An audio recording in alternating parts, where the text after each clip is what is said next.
নমস্কাৰ, মই মোৰ পৰিচয়টো দি ল'ব বিচাৰিছোঁ। মোৰ নাম ৰুবুল ৰহমান মৰিয়া। মই বৰ্তমান উজ্জ্বলপুৰ গাঁও পঞ্চায়তৰ অন্তৰ্গত 6 নং বালিজান ৱাৰ্ড সদস্য হয়।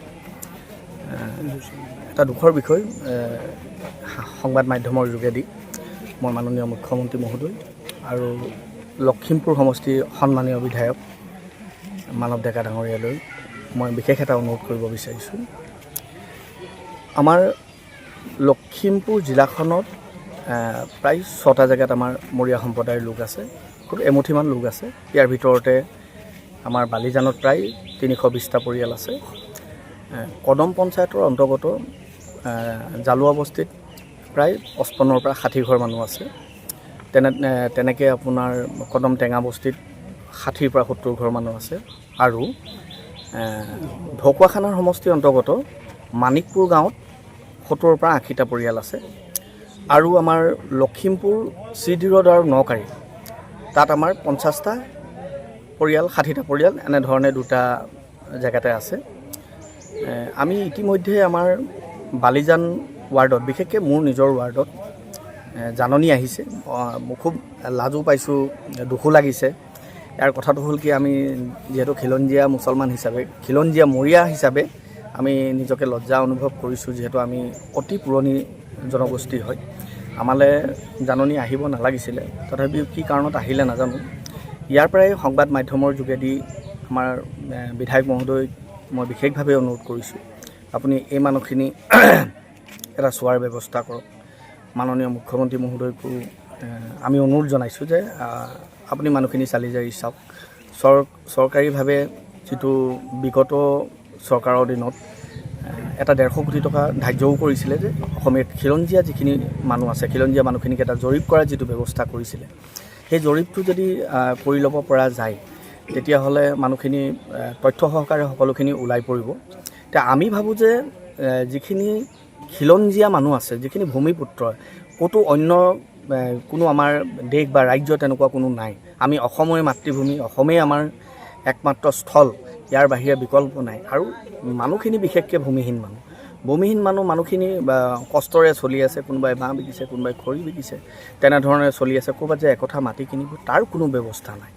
এতিয়া তেনেস্থলত একঠা বা 1.5 কঠা ম্যাদী পতা মাটি কিনাটো আমাৰ মানুহৰ কাৰণে বিশেষকৈ একেবাৰে সম্ভৱপৰ নহয়। আজি বহু দিনৰ পৰা ধৰি এই মানুহখিনি ইয়াতে এনেকৈ বসবাস কৰি আছে।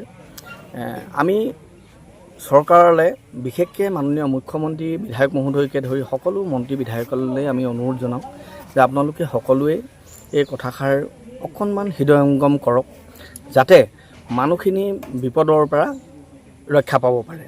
ইয়াৰ আমাৰ বিকল্প একো নাই। আপোনালোকে ইচ্ছা কৰিলে যদিও ভাঙি দিব পাৰে, আমাৰতো কোনো বিকল্প ব্যৱস্থাও আমাৰ হাতত যিহেতু নাই।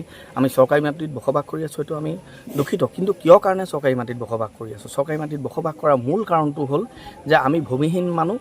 আমাৰ মানুহে কেতিয়াও একঠা মাটি বা 1.5 কঠা মাটি কিনিব পৰা আজিৰ তাৰিখত আমাৰ সক্ষম নহয়, যাৰ কাৰণে আমি এই চৰকাৰী মাটিতে বসবাস কৰি থাকিবলগীয়া বাধ্য হৈছোঁ।